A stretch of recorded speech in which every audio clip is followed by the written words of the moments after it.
तुम्ही 100 वर्ष जिवंत राहाल का? राहायची इच्छा आहे की नाही हा प्रश्न नाही आहे, राहाल का? बरं, आता किती जणांना असं वाटतं की आपण 100 वर्ष जिवंत राहू? बरं, आता किती जणांना वाटतं की आपण 100 वर्ष काही जगणार नाही? तर बहुतेकांना असं दिसत आहे की 100 वर्ष आपण जगणार नाही. गंमत अशी आहे की आता आपण 100 वर्ष जगू शकतो. विज्ञानाने आता हे संभव केलं आहे की माणसाचं आयुष्य आता 100 वर्षापर्यंत सहज जाऊ शकतं. भारताचं सरासरी आयुर्मान जेव्हा भारत स्वतंत्र झाला तेव्हा 32 वर्ष होतं. आता ते 70 वर्ष आहे. आणि हे 70 वर्ष पूर्ण देशाची सरासरी झाली. पण याच्यात जो मध्यम वर्ग आहे, उच्च वर्ग आहे, सुशिक्षित वर्ग आहे, त्यांचं आयुर्मान आता 80च्या सहजच वर आहे. आणि ते 100 वर्ष जाऊ शकतं. जपानमध्ये अनेक माणसं शतायुषी आहेत. जगातली सगळ्यात जास्त शतायुषी माणसं जपानमध्ये आहेत. व्यंकी रामकृष्णन नावाचे एक नोबेल प्राईज विजेते, भारतीय वंशाचे पण अमेरिकेत असलेले वैज्ञानिक आहेत. त्यांचं एक पुस्तक आहे व्हाय वी डाय, आपण का मरतो. आणि त्याच्यात ते म्हणतात की जगामध्ये ज्याचं वय नीट रेकॉर्ड आहे, पुराव्यासकट, अशी व्यक्ती जास्तीत जास्त किती वर्ष जगली आहे? ते 122 वर्ष जगली आहे. म्हणजे बायोलॉजिकली, जैविकदृष्ट्या आपलं वय 122 पर्यंत जाऊ शकतं. पण ते अगदी जास्तीत जास्तची मर्यादा झाली. पण शतायुषीत आपण होऊ शकतो. आणि तरी बघा, इथे बहुतेकांना असं वाटतं की आपण काही 100 वर्ष जगणार नाही आहोत. तर हा आपला पॅराडॉक्स आहे की आपण 100 वर्ष जगू शकतो, पण बहुतेकांना असं वाटतं की आपण जगणार नाही. आणि 100 वर्ष होण्याच्या अगोदरच आपण कदाचित मरून जाऊ. दुसरी अडचण अशी की असं अंतर्मनातनं वाटतं खरं, पण आपण वागतो कसं? महाभारतामध्ये एक प्रसिद्ध प्रसंग आहे, अनेकांनी वाचला असेल. ते तळ्यातलं पाणी आहे, पांडव तिथे गेले आणि ते यक्ष आहे तिथे. प्रश्नाचं उत्तर दिल्याशिवाय यक्ष काही पाणी पिऊ देत नाही. युधिष्ठिराला तो प्रश्न विचारतो आणि युधिष्ठिर उत्तर देतो. फार प्रसिद्ध आहेत, म्हणूनच आपण यक्ष प्रश्न मराठीमध्ये जो शब्द वापरतो. त्यातला एक प्रश्न जो यक्ष विचारतो की जगातलं सगळ्यात मोठं आश्चर्य कोणतं? आणि युधिष्ठिर म्हणतो की आपल्या अवतीभोवती सगळेजण मरतात हे बघूनही माणूस असं वागतो की जणू काय मला मरण नाही. हे जगातलं सगळ्यात मोठं आश्चर्य आहे. तर 100 वर्ष जगणं शक्य आहे, पण आपल्यापैकी बहुतेकांना असं वाटतं की मी 100 वर्ष जगणार नाही. आणि तरी देखील सगळेजण असे वागतात की मरण दुसऱ्याला येणार आहे, मला मात्र मरण नाही, मी बेफिकीरपणे वागू शकतो. दोन महत्त्वाचे प्रश्न आहेत आपल्याकडे. एक, सरासरी आयुर्मान वाढलं आहे, पण आपण बहुतेक जण जिवंत आहोत, पण आजारांसकट जिवंत आहोत. मी आता पुन्हा त्रास देणार नाही तुम्हाला, पण नाही तर मी एक सहज प्रश्न विचारू शकतो की किती लोकांना रोग आहेत? हात वर करा. पण नको, मला काही पेशंट शोधायचे नाहीत. पण आपलं आयुर्मान वाढतं आहे, पण रोगांसकट. भारतातल्या जवळजवळ 25% वयस्क लोकांचं, म्हणजे 30च्या वर वय असलेल्या लोकांचं ब्लड प्रेशर आता वाढलेलं आहे. High blood pressure 25% population. Diabetes वेगवेगळ्या राज्यामध्ये वेगवेगळी आकडेवारी आहे, पण ढोबळमानाने म्हणता येईल की 8 ते 10% लोकांना डायबिटीस आहे. हृदयरोग, लकवा, कॅन्सर. आता हे जे विविध रोग आहेत, आणि त्याच्यात मी दुसरे साधे रोग तर घेतलेच नाही की रक्ताची कमी किंवा पाठ दुखणे, गुडघे दुखणं किंवा मानसिक रोग. आपण सगळेजण विविध रोगांसोबत जगतो आहोत. प्रत्येकाला आरोग्यसेवेची गरज पडते. आणि आरोग्यसेवेची अवस्था कशी आहे? आपल्याला जर आरोग्यसेवेची गरज पडली, मला एकदा, मी अमेरिकेतनं परत येत होतो, न्यूयॉर्क विमानतळावरती माझं सामान ढकलताना अचानक मला छातीत दुखायला लागला. डॉक्टर आहे व्यवसायाने, त्यामुळे कळलं की हा हार्ट अटॅक आहे. त्यामुळे माझा पहिला हार्ट अटॅक मला न्यूयॉर्क एअरपोर्टवरती आला. आता पहिला हार्ट अटॅक हा किती धोक्याचा असू शकतो हेही मला कळत होतं. आणि तरी हेही वास्तव असं होतं की माझा अमेरिकेतला जो स्कॉलरशिपचा काळ होता, तो आदल्या दिवशीत माझं मेडिकल इन्शुरन्स संपलं होतं. आणि मेडिकल इन्शुरन्स नसताना अमेरिकेच्या हॉस्पिटलमध्ये हार्ट अटॅकने भरती होणं म्हणजे काय, याचा अर्थ मला माहीत होता. तर उपचारांची किंमत इतकी भयंकर झाली आहे आजकाल. एक झेन साधूची कथा मी वाचली होती की एक झेन साधू आहे आणि तो हिमालयामध्ये तपश्चर्या करतो आहे.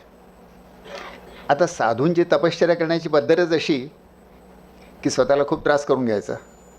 त्यामुळे खोल दरी आहे आणि त्या दरीच्या तोंडावर एका झाडाची फांदी अशी आलेली आहे आणि त्या झाडाच्या फांदीला एक दोरी बांधून आपल्या दातांनी ती दोरी घट्ट धरून तो साधू त्या दोरीमध्ये लोंबकळतो आहे. हीच त्याची तपस्या. तिथून एक वाटसरू चालला आहे. तो विचारतो झेन साधूला की मुक्तीचा मार्ग कोणता.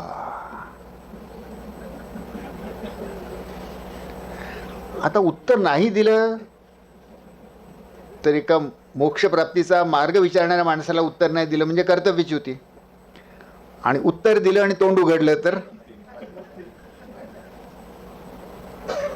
जाए तो जाए कहाँ. आज मेडिकल उपचाराच्या बाबतीत लोकांची अशी अवस्था झालेली आहे की मेडिकल वैद्यकीय उपचार विज्ञानाने इतके चमत्कार केले आहेत की काय. मी मेडिकल कॉलेजमध्ये 1968 गेलो. माझ्या डोळ्यासमोर विज्ञान इतकं बदललं आहे आणि पूर्वी अशक्य मानले जायचे असे उपचार आता शक्य आहेत. त्यामुळे वैद्यकीय उपचाराने जणू काही प्रत्येकच रोगाचा उपचार होऊ शकतो. मलेरिया TBचा तर उपचार होतो, पण आता कॅन्सरचाही उपचार होतो आणि नुसते अँजिओप्लास्टी बायपास सर्जरी नाही, हार्ट ट्रान्सप्लांटही होऊ शकतं, लिव्हर ट्रान्सप्लांटही होऊ शकतं, कृत्रिम गर्भधारणा होऊ शकते. तर बहुतेक प्रकारच्या रोगांवर काही ना काही उपाय शोधले गेलेले आहेत. हे उपाय आपल्याला बोलवतात, आकर्षित करतात. काही रोग झाला ते उपाय हवे, पण दुर्दैवाने या सगळ्या उपायांवरती किमतीची महाग लेबलं लागलेली आहेत. आणि त्यामुळे एखाद्या रस्त्यावरनं जावं, आपल्याला खिडकीतनं, काचेच्या खिडकीतनं आतमध्ये ठेवलेल्या सुंदर सुंदर वस्तू दुकानातल्या दिसाव्या, त्यांनी बोलवावं, आकर्षक वाटावं, पण तरी जाऊन विकत घेता येऊ नये, तशी आपली अवस्था आहे. उपचार घेतला तर आर्थिक मृत्यू आणि उपचार नाही घेतला तो वैद्यकीय मृत्यू. करावं काय. त्या झेन साधूसारखी अवस्था सामान्य नागरिकाची, जेव्हा तो रुग्ण बनतो, सामान्य नागरिकाची अवस्था तशी होते. तर त्यामुळे आपल्यासमोर प्रश्न असा आहे, 2 प्रश्न आहेत. 100 वर्ष जगणं शक्य आहे, पण मला ते वाटत नाही की मी 100 वर्ष जगेन. 100 वर्ष कसं जगावं. आणि दुसरं, आजारी पडल्यास आरोग्यसेवा कशी असावी. भारतातल्या काय जगातल्या प्रत्येक सर्वसामान्य माणसाला आज ह्या 2 संभावना आणि 2 प्रश्न भेडसावत आहेत. आणि आजच्या भाषणामध्ये या 2 प्रश्नाचंच उत्तर मी आपल्यासोबत शोधण्याचा प्रयत्न करणार आहे. मला असं वाटतं की हे प्रश्न प्रत्येकाचे आहेत. हे प्रश्न काही फक्त अभयभंगांचे किंवा डॉक्टरांचे असं नाही, प्रत्येकच नागरिकाला हे 2 प्रश्न आज आहेत. आपण जेव्हा म्हणतो की 100 वर्ष निरोगी जगावं कसं, तर पहिला प्रश्न येतो की निरोगी म्हणजे काय. अतुलने आत्ता उल्लेख केला की आम्ही अमेरिकेत शिकलो, तिथून परत आलो तेव्हा 1984ची गोष्ट आहे. तिथे ज्या विद्यापीठात आम्ही शिकलो ते जॉन्स हॉपकिन्स विद्यापीठ हे पब्लिक हेल्थच्या बाबतीत जगातलं नंबर 1 विद्यापीठ आहे. भारतातनं MD करून गेलो होतो. त्यामुळे जवळजवळ 10 वर्ष मी वैद्यकीय आणि पब्लिक हेल्थचं शिक्षण घेतलेलं होतं. परतल्यावर दिल्लीला एक गांधी पीस फाउंडेशन नावाची जागा आहे. तिथे अनेक गांधीवादी कार्यकर्ते जातात. तर तिथे मी थांबलो होतो. सकाळी उठलो, रिसेप्शनवरती जी कोणी बाई होती तिने एका म्हाताऱ्याशी माझी ओळख करून दिली. ते सुरुवातीला मी नाव काय धड ऐकलं नाही. म्हातारे गृहस्थ, मला गंमत म्हणजे ते म्हातारे गृहस्थ थोडेसे महात्मा गांधीसारखेच दिसत होते. तर माझ्यापेक्षा बरेच वयस्क होते. ते म्हणाले, अभय तू डॉक्टर आहेस. म्हटलं हो आहे. अमेरिकेतनं शिकून आला आहेस. म्हटलं हो. तर मला आरोग्याची भारतीय व्याख्या सांग. 10 वर्ष शिकलो होतो भारतातही अमेरिकेतही, पण भारतीय व्याख्या प्रकरण कधीच नव्हतं ऐकलं. तर मी त्यांना वर्ल्ड हेल्थ ऑर्गनायझेशनची जी स्टँडर्ड व्याख्या आहे ती त्यांच्यावर मी भिरकावली. त्यांनी ती झिडकारून लावली. ती म्हणे ही पाश्चिमात्य व्याख्या, मला भारतीय व्याख्या सांग. काही कळे ना. आपल्या सगळ्या शिक्षणाचा गर्व जरा म्हणालो, नाही माहीत बा भारतीय व्याख्या. तर म्हणे निरोगी माणसाला भारतामध्ये काय म्हणतं, हिंदी संस्कृतमध्ये काय म्हणतात. म्हटलं स्वस्थ. बस तीच आरोग्याची व्याख्या आहे. जो स्वमध्ये स्थित आहे तो स्वस्थ आहे. हे सांगताना आत्ताही माझ्या अंगावर काटा उभा राहतोय. हा माझ्यासाठी एक युरेका क्षण होता. जे आरोग्याच्या क्षेत्रात मी इतकी वर्ष शिकलो होतो आणि काम करू इच्छित होतो, तिथे आरोग्याचा अगदी नवाच अर्थ त्या म्हाताऱ्याने माझ्यासमोर, आणि तो भारतीय शब्दामध्ये ठेवलेला आहे. जो दूर स्थित आहे त्याला आपण म्हणतो दूरस्थ, जो तटावर स्थित आहे म्हणतो तटस्थ, आकाशामध्ये स्थित आहे त्याला म्हणतो आकाशस्थ, स्वर्गस्थ, जो स्वमध्ये स्थित आहे तो स्वस्थ. भारताची आरोग्याची व्याख्या त्या शब्दामध्येच खरं म्हणजे त्याची व्याख्याही निहित आहे की जो स्वमध्ये स्थित आहे. आणि मी निरोगी आहे की नाही याची कसोटी देखील त्याच्यात दिली आहे. तुम्ही स्वमध्ये स्थित आहात का, तर तुम्ही स्वस्थ आहात. जर स्वमध्ये स्थित नसाल आणि डॉक्टरस्थ असाल, हॉस्पिटलस्थ असाल, तर तुम्ही अस्वस्थ आहे. स्वाभाविकच आहे, अस्वस्थ आहे म्हणूनच तुम्ही डॉक्टरकडे जाल. तर स्वस्थ किंवा आरोग्य शब्दाचा अगदी नवा अर्थ त्या म्हाताऱ्याने मला उलगडून सांगितला. भारताच्या आरोग्य विचारामध्ये स्वावलंबन, स्वातंत्र्य, ऑटोनॉमी ही निहित आहे. शब्दामध्येच त्यांनी ती पूर्णपणे ठासून भरलेली आहे.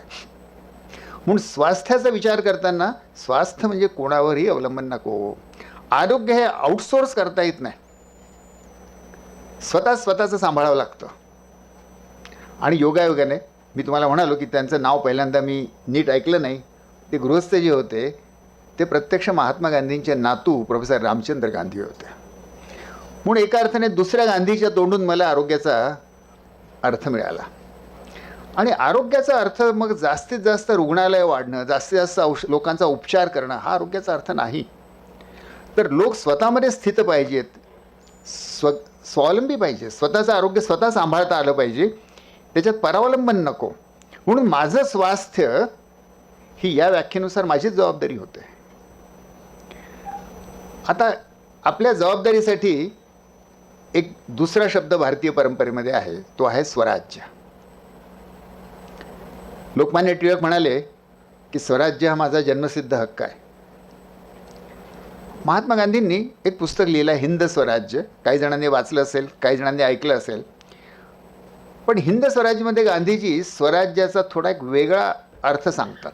स्वराज्य म्हटलं की आपल्याला सहसा असं वाटतं की स्वराज्य म्हणजे माझं राज्य, म्हणजे काय, मला जसं वाटेल तसं व्हावं. खरं म्हणजे मला जसं वाटेल तसं व्हायला लागलं तर जगाचं ट्रम्प होईल. एका माणसाचं स्वराज्य बघा तुम्ही काय घडतंय. तर गांधींनी स्वराज्याचा वेगळा अर्थ सांगितला. गांधी असं म्हणाले की स्वराज्य म्हणजे स्वतःचं राज्य नाही, स्वतःवर राज्य. रूल ऑफ सेल्फ नाही, रूल ऑन सेल्फ. माझ्या स्वतःच्या इच्छा, माझं वागणं, स्वयं अनुशासन, ह्याचा अर्थ आहे स्वराज्य. माझ्या मोकाट झालेल्या इच्छानुसार मी जगायला लागलो किंवा जग चालावं असं मला आग्रह धरायला लागलो तर जगाचा नरक होईल. तर आता टिळक आणि गांधींचे दोन शब्द मी माझ्यापुरते एकत्र केले. स्वस्थचा अर्थ आपण पाहिला, आरोग्याचा अर्थ, आणि टिळक आणि गांधींचा स्वराज्य, दोन्ही मिळून शब्द निर्माण होतो आरोग्य स्वराज्य. स्वावलंबनाचा, जबाबदारीचा हा जो राजनैतिक अर्थ आहे गांधींचा, तो आरोग्याला लावला. आणि खरं म्हणजे वस्तुतः तो स्वस्थ शब्दामध्ये अगोदरच आहे, पण तो पुन्हा आठवण करून द्यावी लागते. म्हणून आरोग्य स्वराज्य, स्वमध्ये जो स्थित आहे अशी स्थिती निर्माण करणारी आपल्याला व्यवस्था हवी, त्याला आपण म्हणूया आरोग्य स्वराज्य. आणि मग आपण असं म्हणू शकतो का, बघा विचार करा की टिळक म्हणाले त्या धर्तीवरती की आरोग्य स्वराज्य हा माझा जन्मसिद्ध हक्क आहे आणि तो मी मिळवणारच. गांधींच्या व्याख्येनुसार की आरोग्य स्वराज्यासाठी स्वतःच्या जगण्यावरती स्वतःचं नियंत्रण पाहिजे, अनुशासन पाहिजे. पहिला मंत्र हे सांगतो की आरोग्य ही निसर्गदत्त, जन्मदत्त अवस्था आहे. आपण निरोगीच जन्माला येतो, म्हणून जन्मसिद्ध हक्क आहेच, खरंच आहे. आरोग्य हा माझा जन्मसिद्ध हक्क आहे, जन्मसिद्ध स्थिती आहे. आणि आरोग्य ही माझी जबाबदारी देखील आहे, ते माझं ध्येय देखील आहे, आणि तो मी मिळवणारच हा संकल्प झाला, हा दुसरा अर्थ झाला. म्हणून एक अर्थ त्याचा आणि दुसरा एक संकल्प. तो संकल्प हा की मी तो मिळवणारच, आणि गांधींचा जो अर्थ आहे त्याच्यातनं त्याचा मार्ग देखील मिळतो की आरोग्य स्वराज्य मिळवायचं असेल, स्वस्थ राहायचं असेल तर याचा मार्ग आहे स्वयं अनुशासन. मी कसं जगतो याच्यावर अवलंबून राहणार आहे की माझं आरोग्य कसं राहणार आहे. आपण एक क्षणभर पुन्हा जाऊन जिथून सुरुवात केली होती त्याला स्पर्श करून घेऊ. 100 वर्ष जगायचं आहे आणि निरोगी जगायचं आहे. रडत रखडत कॅन्सरचे उपचार, रेडिएशन असे घेत घेत जगण्याची पाळी येऊ नये अशी आपली इच्छा आहे. आणि म्हणून जर मला निरोगी, स्वस्थ आणि 100 वर्ष जगायचं असेल तर मला आरोग्य स्वराज्याचा संकल्प केला पाहिजे आणि तो कसा मिळवायचा याचा मला मार्ग शोधला पाहिजे. आता हा प्रश्न काल्पनिक नाही, हा काही निव्वळ एक वैचारिक असा प्रश्न नाही आहे. हा तुमच्या माझ्या सगळ्यांच्या प्रत्यक्ष जगण्या मरण्याचा प्रश्न आहे. आणि खरोखरच अक्षरशः आरोग्य हा आपल्या जगण्या मरण्याचाच प्रश्न आहे. पण आरोग्याचा विचार आपण फक्त मरण्याच्या दारावर जेव्हा जातो तेव्हाच करतो. तोपर्यंत हे निसर्गदत्त वरदान तर जणू माझ्या खिशातच आहे असं म्हणून आपण वागत असतो. म्हणून एक मोठं नैसर्गिक वरदान आपण हरवून बसतो. तर हा जो प्रश्न आहे की आरोग्य स्वराज्य कसं मिळवायचं, त्यासाठी जे काही उत्तर आहे ते असं प्रत्यक्ष पुराव्यावर आधारित पाहिजे. आणि म्हणून 2 मी रोग घेणार आहे. जगातला सगळ्यात मोठा आरोग्याचा जो अभ्यास आहे त्याला global burden of disease study म्हणतात.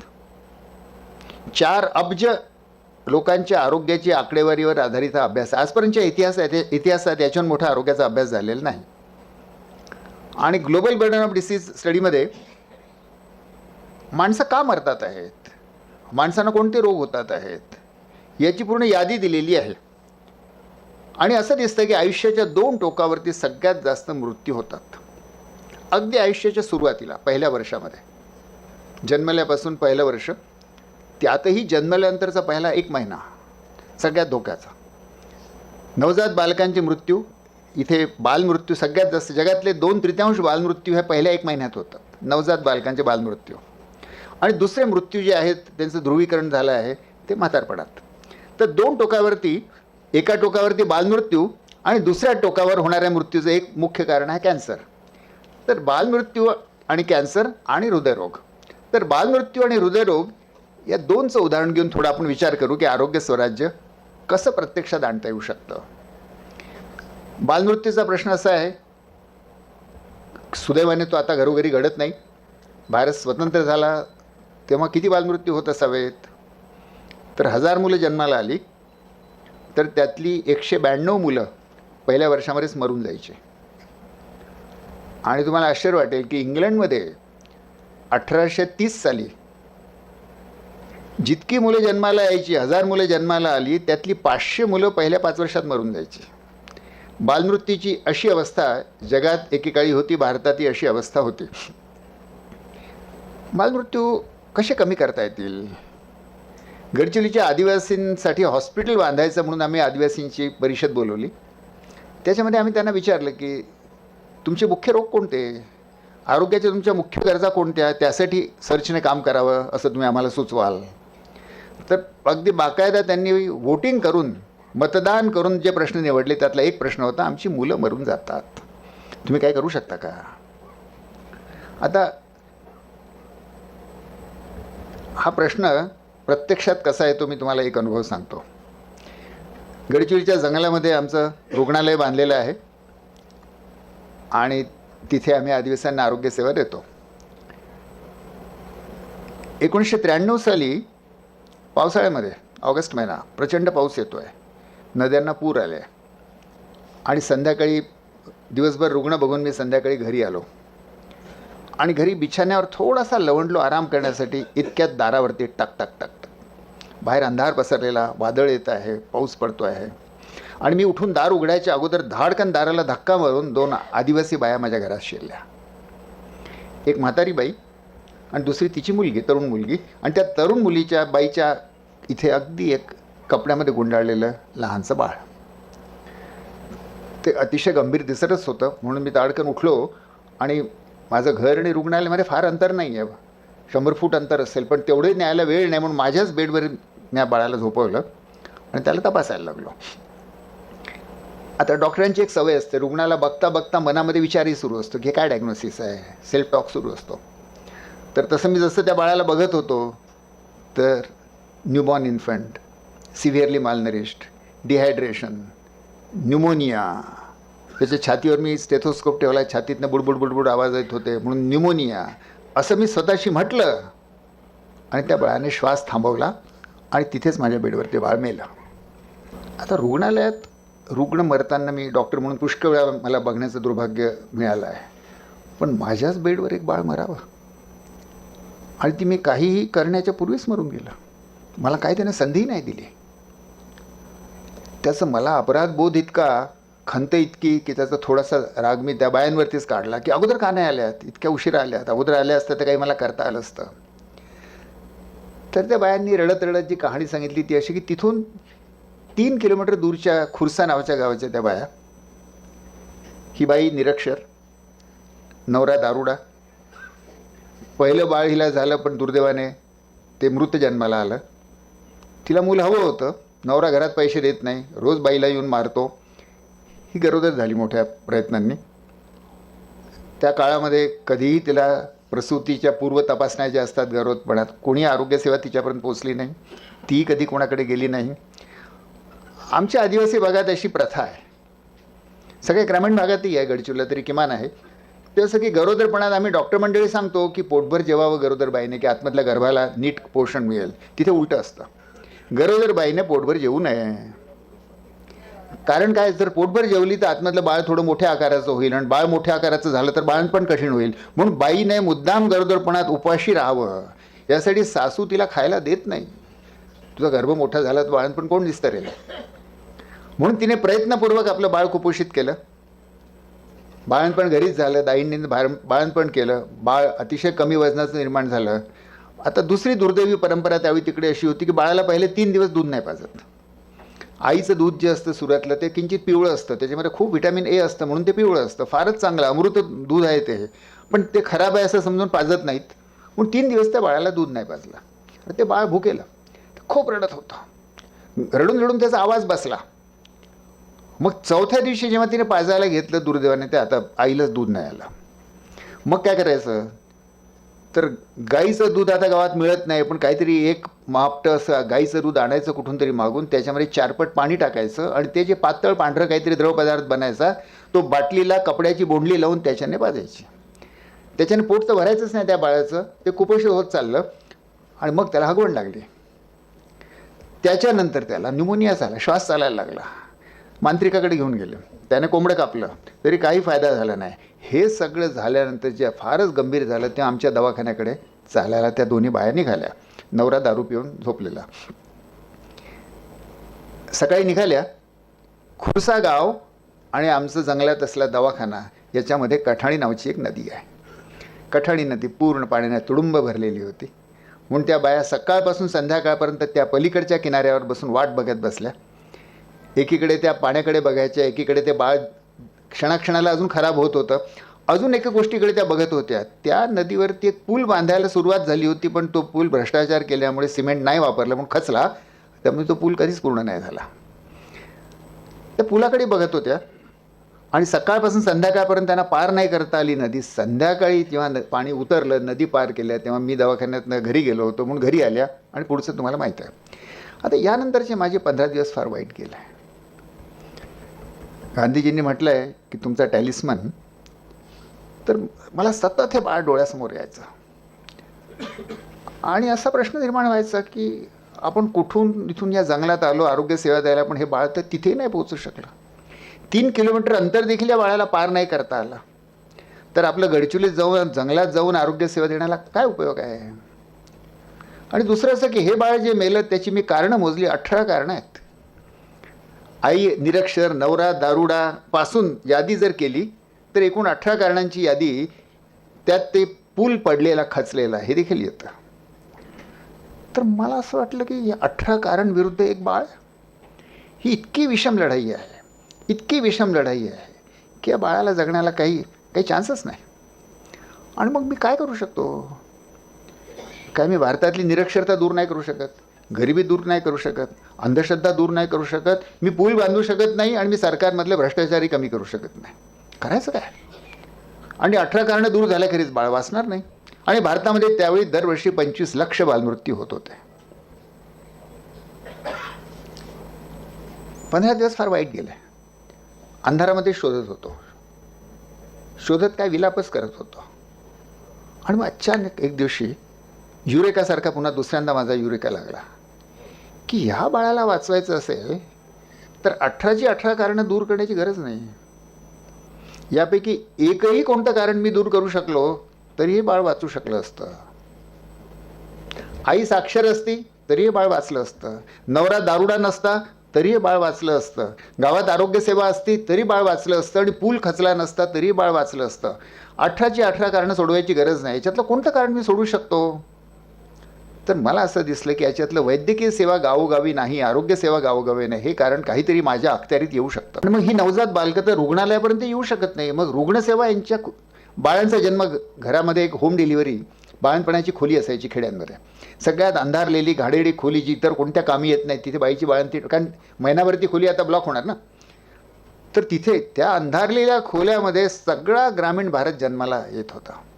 वर्षाला 2 कोटी जन्म हे त्या अंधारलेल्या बाळणपणाच्या खोल्यांमध्ये होत होते.